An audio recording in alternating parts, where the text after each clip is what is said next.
Hey everybody, this is Sangeet from Bit of Learning. I will write a content management system for conference organizers and speakers.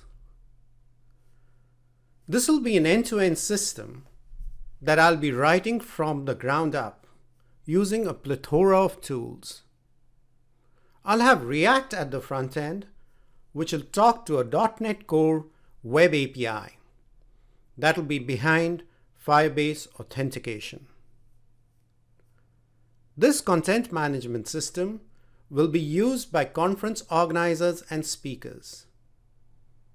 Conference organizers should be able to add speakers, and speakers themselves should be allowed to upload their bios, say their profile pics, and then organizers should be able to assign sessions and talks to speakers.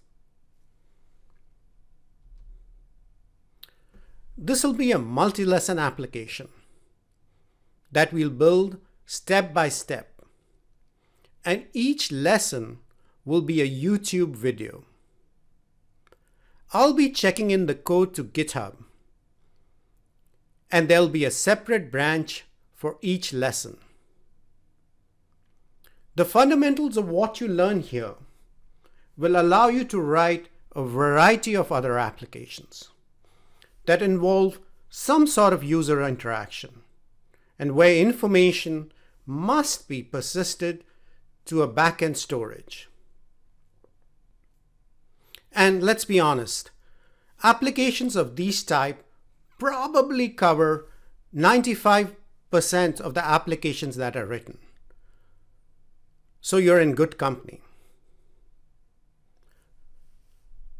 And remember, what you learn here isn't just relevant to a React app with, say, a .NET Core API, but the same principles can be applied to any other application, which has, say, Angular or Svelte or Ember.js at the front end, and which talks to some other technology running on the server.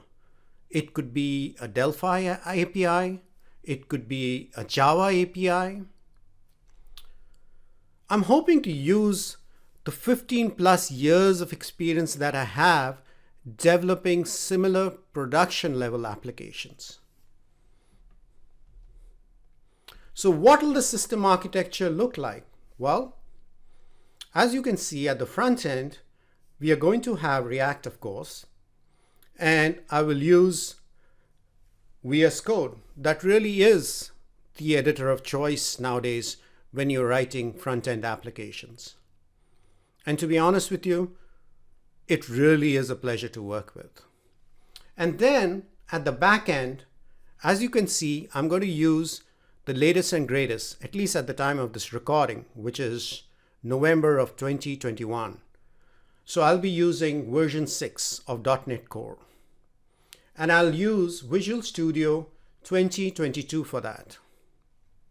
And then sitting in the middle, we are going to have Firebase authentication. At the front end, you'll notice that I'm using a few other tools and technologies. I'm using SWR. SWR stands for Stale While Revalidate.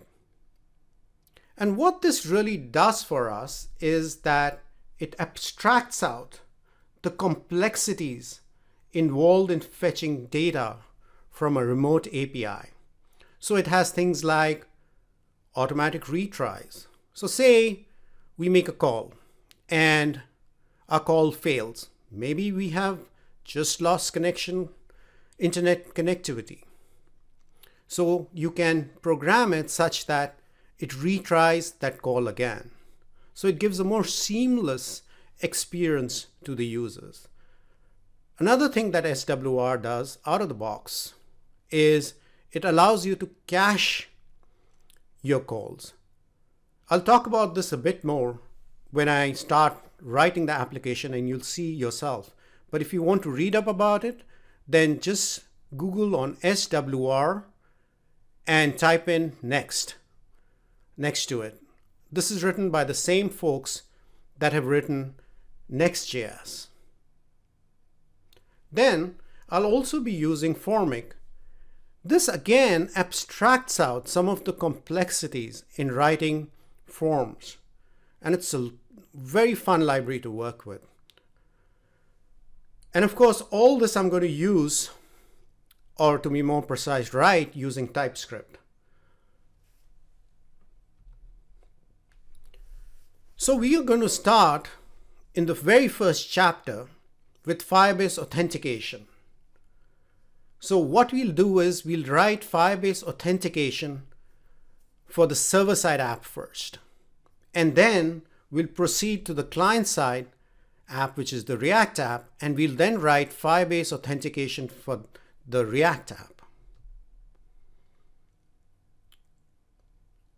So by the end of lesson 1 and lesson 2, you should have Firebase authentication configured for both the front end and the back end app.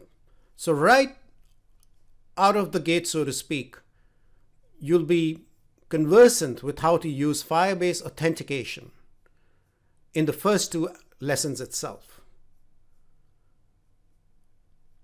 If you like what you see, please don't forget to hit the subscribe button down below.